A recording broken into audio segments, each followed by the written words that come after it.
오늘도 우리 사는 이야기 찾아주셔서 감사합니다. 사연자분이 보내주신 이야기 시작해볼게요. 안녕하세요. 제가 둘째를 임신했을 때 겪었던 일에 대해서 이야기를 해보려고 글을 쓰게 되었습니다.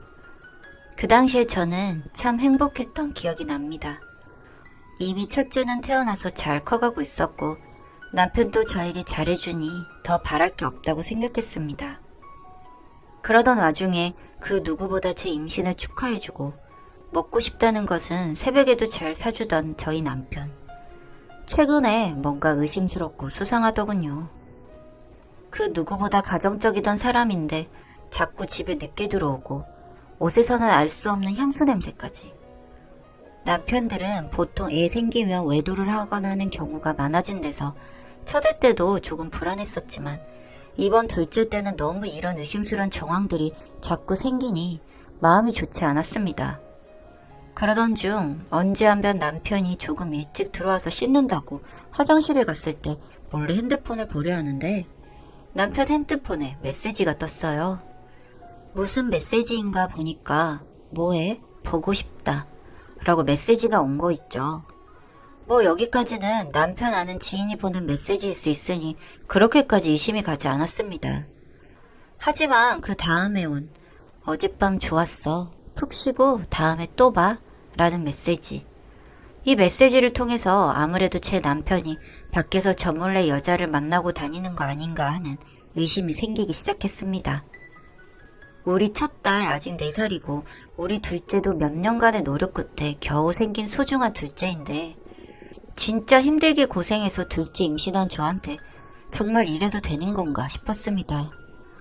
몇 날 며칠을 남편 모르게 울었네요. 둘째는 언제 낳아줄 거냐, 이번에도 유산이냐 하면서도 시험관도 시도하고 갖가지 방법으로 어떻게든 외로운 첫째 동생 만들어주자고 저를 응원해줬던 저희 남편. 저희 아이한테도 잘하고 정말 저는 누구 부럽지 않은 행복한 아내였는데 말이에요. 저희 남편 유혹한 여자도 누군지 모르겠고 정말 다 괘씸하다는 생각이 들어서 이 여자랑 저희 남편 다 탈탈 털어주고 싶은 마음에 흥신소를 찾아갔습니다. 사실 요즘 세상에도 흥신소가 있을까 싶었지만 임신한 몸으로서는 도저히 저희 남편이 외도를 하고 있다는 증거를 잡기 힘들겠더라고요. 몇 날 며칠 증거 잘 잡아준다는 흥신소를 찾아봤고 그러던 중에 저희 집에서 조금 떨어져 있는 흥신소를 알게 되었습니다. 후기를 열어보니 이혼 증거 잘 잡아주고 법정에서 유리하게 쓰일 수 있는 정보들까지 준다고 하니 너무 믿음직스럽더라고요. 그리고 무엇보다 제가 정말 믿고 의뢰드릴 수 있었던 이유는 흥신소 분들께서 법 쪽에서 일하시던 분들이더라고요. 확실히 저희 남편이랑 그 여자 조질 수 있겠다는 생각에 주저없이 흥신소 문을 두드렸습니다. 그동안 조금씩 모아왔던 돈으로 의뢰드리고 저는 집에서 최대한 마음 편히 먹으면서 저라도 저희 꿀벌이한테 잘해야겠다는 생각이 들어서 말 그대로 좋은 것만 먹고 좋은 것만 보면서 태교를 했습니다. 저희 첫째한테도 아빠가 요즘 출장으로 바쁘셔서 집에 잘 못 오게 됐어 하고 거짓말하면서 최대한 행복한 가정인 척하면서 아무렇지 않은 척하면서 지냈네요. 그리고 흥신소 쪽에서는 매일 저희 남편을 조사해서 사진 등등을 저한테 보내줬습니다. 며칠 동안은 이 사람이 정말 일에 바쁜 건지 뭐 밟히는 게 없더라고요. 그러다 3일차부터 제 폰으로 엄청난 자료들이 날아오기 시작했습니다. 남편이 옆에 여자 여럿을 끼고 다니는 모습, 그 여자들과 모텔 가는 모습 등등. 제 눈앞에서 세상이 핑 돌더라고요. 이마에는 식은땀이 고이고 배는 무섭게 아파하고 모텔에 들어가는 사진 다음에 머리와 배를 힘들게 붙잡으며 제발 아닐 거야, 아니어야 해 라고 하면서 빌고 있는데 흥신소 사장님으로부터 온 사진. 저희 남편이 어떤 여자와 키스를 주고받고 있는 정말 제 눈으로도 보고 믿을 수 없는 사진이었습니다. 게다가 어떻게 찍으셨나 둘이 사랑을 나누고 있는 사진까지. 정말 저희 남편이 어떻게 저한테 이럴 수 있는지 화가 머리 끝까지 났습니다. 어떻게든 이 인간을 다 털어버리고 싶다는 생각에 당장 흥신소 직원분께 알려주신 모텔로 향했습니다. 가니까 이 두 년놈들은 흥신소 직원들이 본인들 뒤를 쫓고 있다는 것을 아는지 모르는지 아주 열심히 사랑을 나누고 있더군요. 두 사람이 열심히 사랑을 나누고 있는 모습을 보니 저는 정말 제 눈앞에 세상이 다 끝나는 것 같았습니다. 배는 정말 터질 듯이 너무 아파하고 제 눈앞에 세상이 핑 돌더니 쓰러졌어요. 배는 너무 아프고 마지막으로 내뱉은 소리는 저희 애 좀 살려주세요 였어요. 그 소리를 마지막으로 제 의식은 흐려지고 저는 쓰러졌습니다. 뭔가 귀 옆에서 계속 기계음이 들려서 눈을 떠보니 눈앞에 하얀색 천장이 펼쳐졌습니다. 여기는 어딘 건지 주위를 둘러보니 옆에는 흥신소 직원분께서 계시고 간호사분이랑 의사선생님도 서 계시더군요. 정신을 차릴 틈도 없이 저희 아기 생사가 궁금하더라고요. 하지만 어두워 보이는 사람들의 표정, 혹시 우리 아기가 잘못된 것은 아닌지 너무 걱정이 되었습니다. 선생님, 저희 아기는 어떻게 된 거예요? 하고 떨리는 목소리로 선생님께 여쭤봤어요. 하지만 여전히 어두운 표정, 조금 뜸을 들이시는 듯 하다가 선생님께서 말해주셨는데 저는 남편도 다른 여자에게 뺏기고 우리 아기도 하나를 뺏겼네요. 어떻게 생긴 우리 아기인데 직접 만나보지도 못하고 이렇게 우리 아기는 하늘로 가버렸습니다. 몇 날 며칠을 아기한테 너무 미안하고 남편과 아기를 다 뺏긴 게 너무 분하고 속상해서 울었습니다. 밥도 제대로 못 먹고 하루하루 쇠약해지기만 하고 정말 미치는 것 같았어요. 밤에 피곤해서 잠을 자려고 누우면 계속 악몽을 꾸니 불면증까지 왔고 눈을 감았다 뜨기만 하면 눈앞에 그 여자와 제 남편이 사랑을 나누던 모습이 생각나서 눈을 뜨는 것도 무서워 계속 눈을 감고 있었던 것 같습니다. 그러다 보니 병원에서 정신과를 권해줘서 정신과 치료도 받으면서 정말 힘든 시간을 보냈네요. 몇 달간의 힘든 시간을 보내다가 겨우겨우 정신 차리고 흥신소 직원분께 저번에 처음 그놈들 정황 밟은 거 이외에 그놈들이 불륜을 펼친 증거를 더 받았습니다. 제가 없으니까 저희 아기는 시댁에 맡기고 저희 집에서도 난리 부르스를 쳤더라고요. 참 웃기고 가당치도 않아서. 그리고 제 옷을 입으면서 저인 척하는 그 여자. 정말 너무 소름 끼치고 무서웠습니다.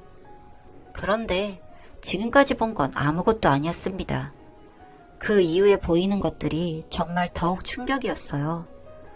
그 여자를 데리고 제 차를 타고 남편 본가 쪽 주차장에 주차를 하는 모습과 남편 집 쪽으로 들어가는 모습, 저희 시부모님이 그 여자를 반갑게 맞아주시는 모습, 이 모든 것이 무엇인지 잘 모르겠고 설마 제 남편이 재혼을 생각하는 것은 아닐까 무섭더라고요. 저는 이제 제 남편, 이 남자에게 과연 어떤 존재인 건지, 우리 처제도 아직 어린데 앞으로 저희 부부관계를 어떻게 해야 하는 건지 너무 걱정이 되었습니다. 또 한 번 요청해서 이 여자와 제 남편 그리고 시댁과의 관계를 좀 조사를 부탁드렸습니다. 그러다 보니 정말 충격적인 정황이 나오더라고요. 알고 보니 저는 저희 남편의 세컨드였더군요.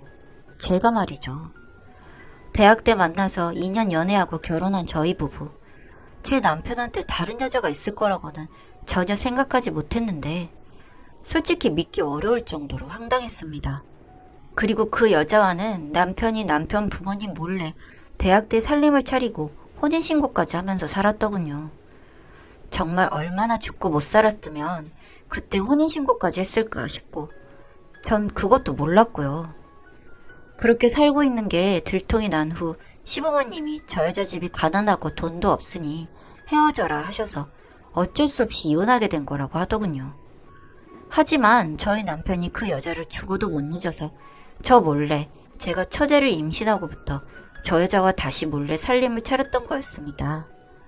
이 모든 사실을 알고는 정말 저는 이게 현실인가 싶었습니다. 정말 이런 막장 드라마 같은 일이 저한테 일어나다니. 전 연놈들 족칠 준비는 다 되었고 저는 조용히 두 사람 앞에 서류를 하나 보냈습니다. 과거에 어땠든 지금은 저와 혼인한 상태이니 그 여자는 상간녀가 되겠죠. 저는 그 상간녀의 소송과 이혼 소송을 했고 그 서류가 전달이 된 건지 며칠 뒤 밤에 제 전화기는 미친 듯이 울리기 시작했어요. 전화가 온 사람은 저희 남편과 시댁, 두 사람 전화 다 받지 않자 문자도 미친 듯이 왔지만 전화는 받지 않고 메시지는 다 보기만 하고 혹시나 모를 경우를 대비해서 캡처를 해두었습니다. 저한테 일절 사과도 없고 소송을 취하해달라고만 하는 쓰레기 같은 인간들. 애가 어떻게 됐는지는 전혀 안중에도 없는 것 같더군요. 그렇게 몇 날 며칠 남편의 연락을 피하다가 법정으로 나오는 날이 되어서 갔는데 나오지도 않더군요. 뭐 계속 이렇게 살겠다는 건지 뭔지. 하지만 저도 계속해서 이혼을 위한 노력을 했습니다. 그런데 이혼 소송을 밟던 중 저는 또 한 번 이 세상이 제 편이 아니라는 것을 느끼게 되었습니다. 소송을 하던 중 남편 쪽 변호사로부터 제가 절대 제 아이의 양육권을 가져가지 못할 것이라는 말이 나온 겁니다. 그러면서 그 아이는 제 친딸이 아니라는 말도 안 되는 소리를 해오는 거예요. 제가 10달을 품어서 낳았는데 이게 뭔 개소리인가 싶었는데 유전자 검사를 해온 기록을 보여주는데 정말 제 딸이 아니더군요. 이게 뭔가 싶었는데 알고 보니 저와 비슷한 시기에 그 여자도 출산을 했고 남편은 나름 머리를 써서 저와 그 여자를 같은 조리원으로 끌고 들어간 거였습니다. 병원에서 애가 바뀔 순 없는데 조리원에 데리고 들어가면서 수작을 부렸던 겁니다. 전 그 이야기를 듣고 쓰러지고 말았고 저희 친정 부모님까지 오시게 되었죠. 저희 부모님도 정말 힘들게 정신 붙들고 계시면서 그럼 제 딸이 어딨냐고 했더니 이 새끼가 입양을 보냈는데 어디로 간 줄은 모른다고 하더군요. 원하는 대로 이혼해 줄 테니 그 여자와 살던 거 알아서 하라고 하며 딱 하나 조건을 걸었고 제 딸이 처음 갖다 준 곳이 어딘지를 알아냈습니다. 그 이후로 3년이라는 시간이 흘러갔습니다. 전 제 아이를 찾기 위해 노력했습니다. 외국으로 가버렸을까봐 마음을 졸였는데 다행히도 국내에 있다는 것을 알게 되었고 찾고 찾다 보니 입양이 되었다가 한번 파양당한 후 한 기관에 있는 아이를 찾게 되었습니다. 그렇다면 제가 이 한설의 마음을 어떻게 풀었을까요? 그래도 4년간을 내 딸로 알고 키운 애를 잘못되게 할 수는 없고 그렇다고 이렇게 살 수도 없었습니다. 제 친딸을 찾는 과정 중 순간순간에도 잘 미치게 하는 증오감은 참기가 힘들었습니다. 그런데 그렇게 일이 있고 나서 제 딸을 찾게 될 때쯤 소식이 들려왔습니다. 그 둘이 세상을 떠났다는 소식을 들었죠. 빗길에 사고가 났던 것 같은데 앞차에 긴 쇠막대기를 싣고 가던 공사 차량과 부딪히면서 그들은 아주 끔찍한 모습으로 발견이 되었다고 들었습니다. 참 이상하죠? 그날 이후 저는 그동안 못 자던 잠을 자기 시작했거든요. 그렇게 저는 제 친딸을 찾아서 제 2의 인생을 살아가고 있습니다. 제 딸은 이제 초등학생이 되었죠. 가끔 아기 때부터 키워오던 제 딸인 줄 알았던 그 아이도 생각이 납니다. 부모 없이 커가야 할 그 아이를 생각하면 솔직히 마음이 아프네요. 왜 부모의 죄를 그 아이가 받아야 하나 싶기도 하고요. 왜 부모의 죄를 그 아이가 받아야 하나 싶기도 하고요. 하지만 이런 마음도 이젠 털어버리려고 합니다. 모든 걸 잊고 정말 제 딸과 행복하게만 살아가려고요. 제 기구한 이야기를 들어주셔서 감사합니다. 그저 이런 인생을 살아온 이도 여기 있답니다.